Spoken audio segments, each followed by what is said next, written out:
भारतीय राजनीति की बात ही निराली है। यहाँ पर हर रोज ऐसे घटनाक्रम घटित होते हैं जिससे हर कोई आश्चर्यचकित हो जाता है। भारतीय राजनीति की तुलना हम पूरे विश्व में किसी और राजनीति से नहीं कर सकते। आज हम बात करने वाले हैं एक ऐसे नेता की जिसने जमीन पर लेटी हुई पार्टी को अपने दम पर खड़ा कर दिया और उसे विधानसभा चुनाव में विजयी बनाया। आज उसी पार्टी ने इस नेता को बाहर कर दिया। जी हाँ, हम बात करने वाले हैं सचिन पायलट की, जिन्होंने 2018 के विधानसभा चुनाव में कांग्रेस को विजय दिलाई थी। तो नमस्कार दोस्तों, मैं सुधांशु और आप देख रहे हैं बेसिस की पाठशाला।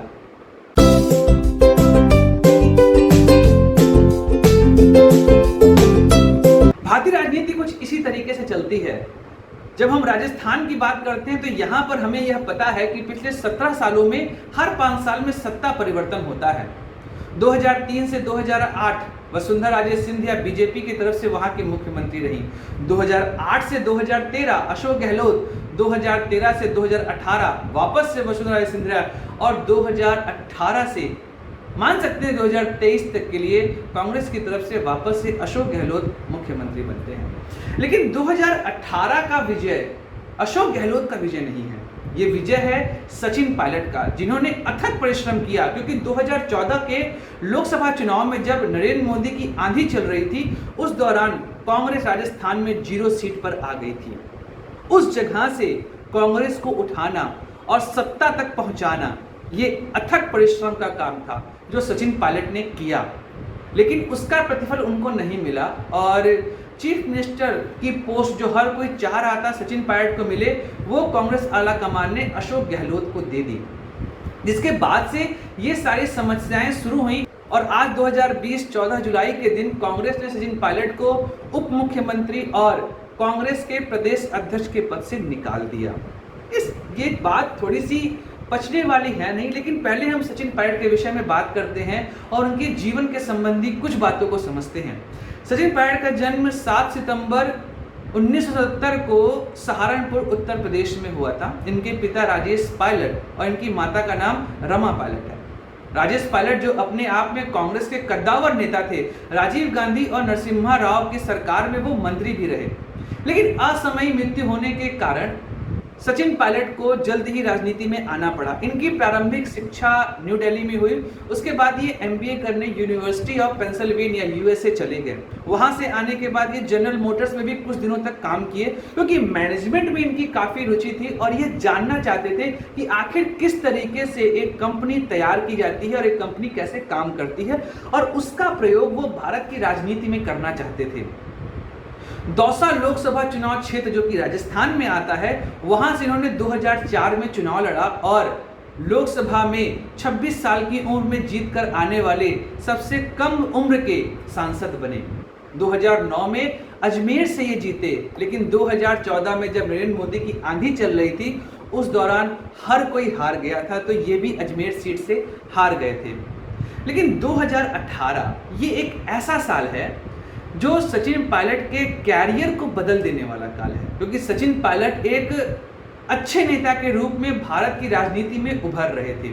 इनके साथ ही ज्योतिरादित्य सिंधिया का भी नाम लेना जरूरी है, क्योंकि पिछले दिनों में हम लोगों ने देखा किस तरीके से ज्योतिरादित्य सिंधिया, जिन्होंने मध्य प्रदेश में शिवराज सिंह चौहान की सरकार को हटाने के लिए बहुत प्रयास किए और उन सभी के विषय में जो जहां जहां शिवराज सिंह सरकार फेल रही थी, जनता को बताया और कांग्रेस को बीजेपी के ऊपर वो ले आए थे। लेकिन वहां यही गलती हुई थी कि ज्योतिरादित्य सिंधिया की सारी मेहनत पर कांग्रेस आला कमान ने पानी फेर दिया था और उनको वहां पर कोई पद नहीं दिया, जिसकी वजह से जैसा आप जान रहे हैं कि मार्च 2020 में वहां पर कमलनाथ सरकार ने बहुमत खोया और वापस से शिवराज सिंह चौहान इस समय मध्य प्रदेश के मुख्यमंत्री हैं। कुछ यही घटनाक्रम यहां पर भी देखने को मिल रहा था।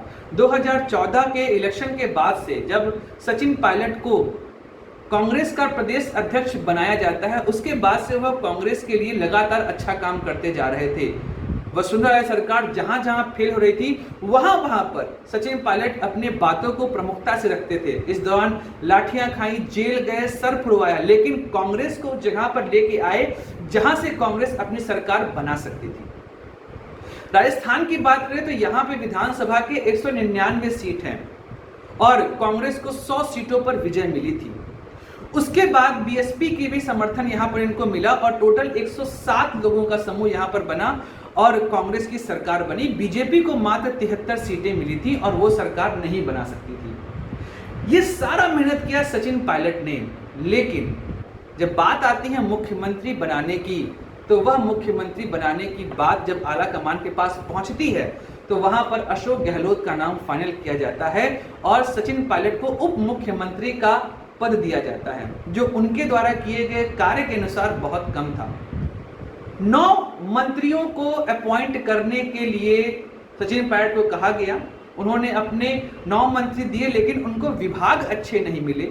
शिक्षा और पीडब्ल्यूडी जैसे विभाग उनको दिए गए, जबकि अशोक गहलोत जी ने अपने पास मुख्यमंत्री पद तो रखा ही था, उसके अलावा होम मिनिस्ट्री भी अपने पास ही रखा था। इसके बाद से मतभेद बढ़ना शुरू हुआ।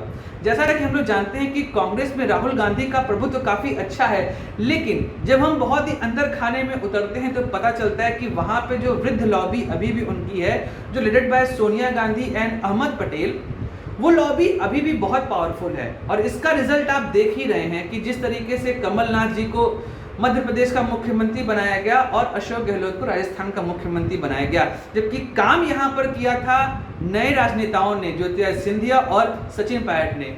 तो राहुल गांधी जो की बात कहते हैं युवाओं की, उनकी बात को दरकिनार करते हुए इन वृद्ध नेताओं को यहां का कमान दिया गया। ज्योतिरादित्य सिंधिया को तो किसी भी तरह का पोस्ट नहीं दिया गया था। तो राजस्थान में सचिन पायलट और अशोक गहलोत में लगातार मतभेद बढ़ते जा रहे थे। ये मतभेद बहुत ज्यादा बढ़ चुके थे, खासकर जब कोटा में बच्चों के मरने का मुद्दा उठा था। इस मुद्दे में हर कांग्रेसी नेता भाजपा को घेरने का प्रयास कर रहा था, लेकिन सचिन पायलट का साफ कहना था कि ये मुद्दा केंद्र से ज्यादा राज्य सरकार से संबंधित है।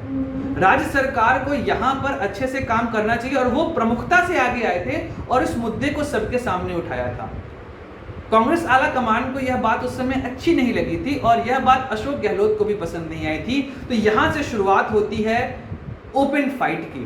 2019 के लोकसभा चुनाव में हम सबको पता है कि कांग्रेस की हालत फिर से राजस्थान में खराब हो गई और आप ये चीजों को देख रहे हैं कि 2019 का चुनाव अशोक गहलोत के कंधे पर लड़ा गया था, लेकिन अशोक गहलोत केवल अपने बेटे को जिताने के लिए सारी मशीनरी लगा दिए थे। इस बात से भी सचिन पायलट काफी खफा थे। आने वाले समय में कई बातें और उठी और कई जो कॉन्फिडेंशियल लेटर्स थे वो भी डिस्क्लोज हुए और सचिन पायलट के पद को लगातार गिराने का प्रयास किया जाने लगा, जिसके बाद सचिन पायलट का अब कांग्रेस और इस मुख्यमंत्री पद के लिए बात करना काफी आवश्यक हो गया था और उन्होंने इस बात को उठाया।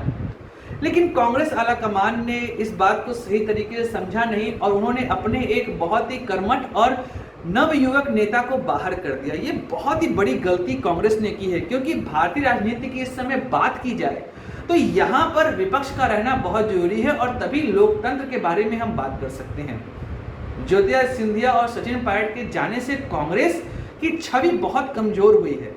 उनके पास इस समय कोई भी ऐसा चमत्कारी नेता नहीं है जो इस समय भाजपा की राजनीति का सामना कर सके।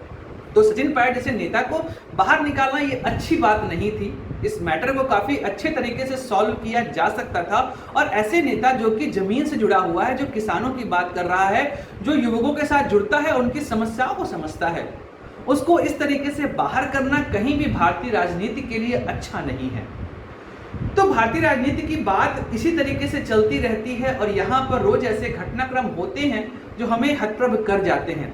तो सचिन पायलट के बारे में आज के वीडियो में इतनी ही बात। अगर आपको ये वीडियो पसंद आया हो तो आप इस वीडियो को लाइक करिए, चैनल को सब्सक्राइब करिए और इस वीडियो को शेयर जरूर करिए, जिससे सभी को इस बारे में पता चल सके। तब तक हंसते रहिए, मुस्कुराते रहिए और भारत माता की जय गाते रहिए।